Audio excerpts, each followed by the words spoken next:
really good match back and forth between both guys. Right down to the wire as you look at 141, what's up next? And, well, CJ Composto has All-America capability. He's currently ranked 12th by the coaches, 9th in the RPI. And so if he can take care of business, he's going to have a strong seed moving forward, as there's a good contingent of wrestling fans and alums that are coming in representing the Big Red as we speak. But right now it's Penn and Columbia represented. Lorenzo Frezza coming off an 11-2 major decision going up against Composto. On the other mat you have at 141 Joshua Saunders, yes, and Eli Rivera. But again, this is one of two weight classes, Pat, where there's going to be 4 wrestlers at the least from the Ivy League going to the NCAA tournament. Yeah, tough weight class. You know, we'll see who's able to capitalize on it and you know, get a berth to Philadelphia. As you see, nice takedown by Composto here in the first period.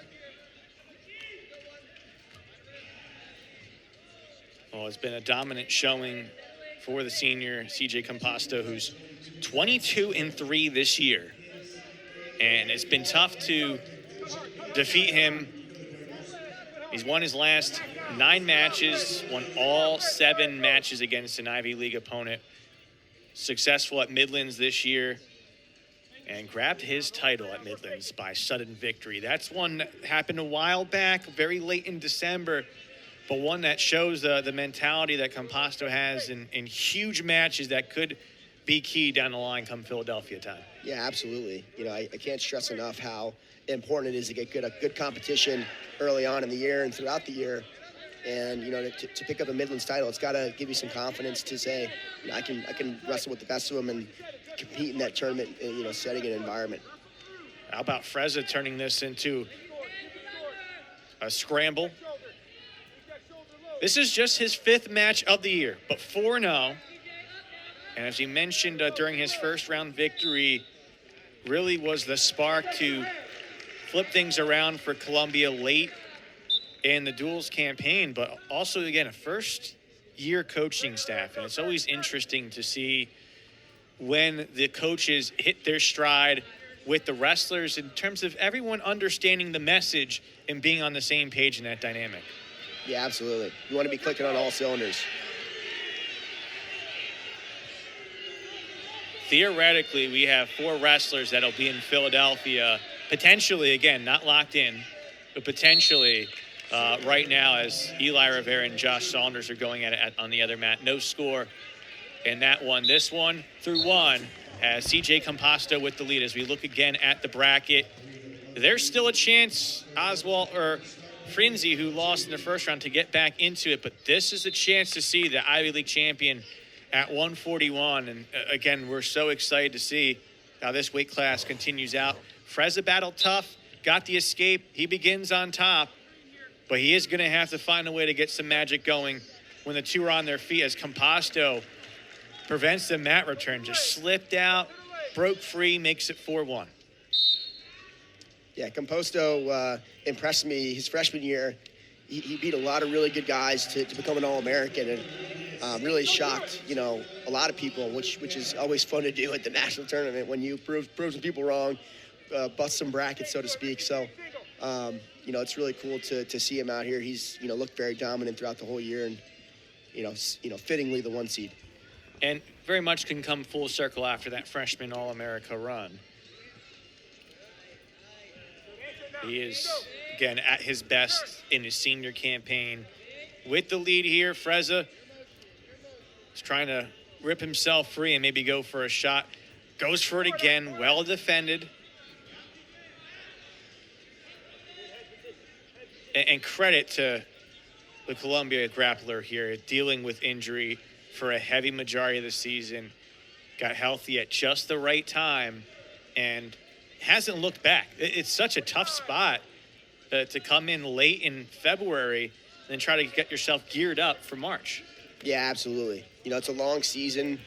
You know, staying healthy throughout the season is almost impossible.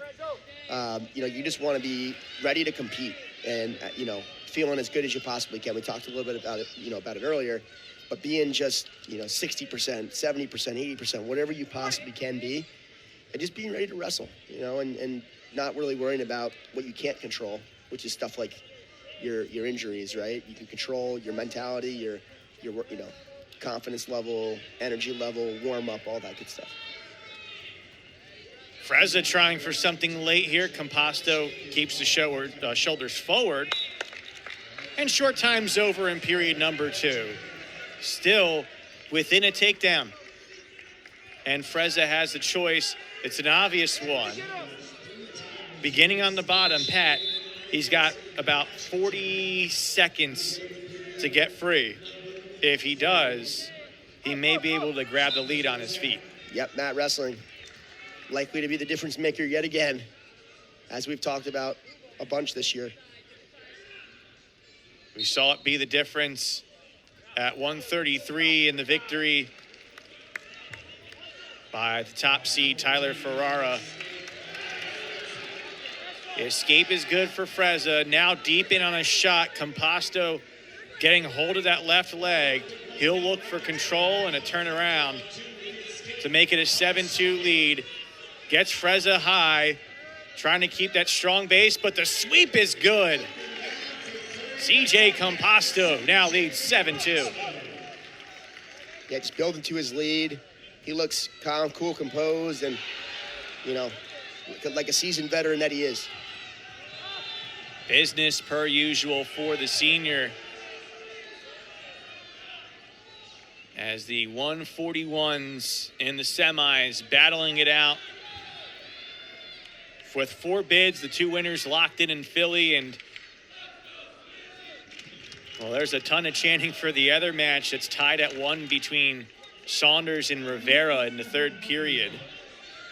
This one sees Composto in control, but Frezza trying to get an escape here, runs out of room.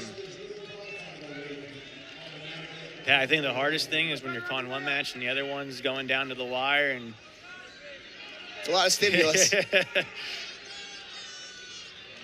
wrestlers have to stay focused, and I know I have to as well. That one's going down to the wire. This one here, Frezza trying to get the escape, does. He needs a takedown and then more as the Ryan time point locked in for Composto. Frezza gets himself a chance for 3 here. Composto still to his feet, though. Frezza trying to get heavy, but good job by Composto. Hanging tight here, doing just enough. We'll finish off an 8-3 decision. And so CJ Composto is going to Philadelphia thanks to his decision, while that matchup at 141 elsewhere goes, by the way, to sudden victory. Yeah, really impressed by Composto. As you see, nice takedown, almost like a dump position there. Finds a way to collect the ankles and never looked back from there. So Lorenzo Frezza is still very much in it, and he is still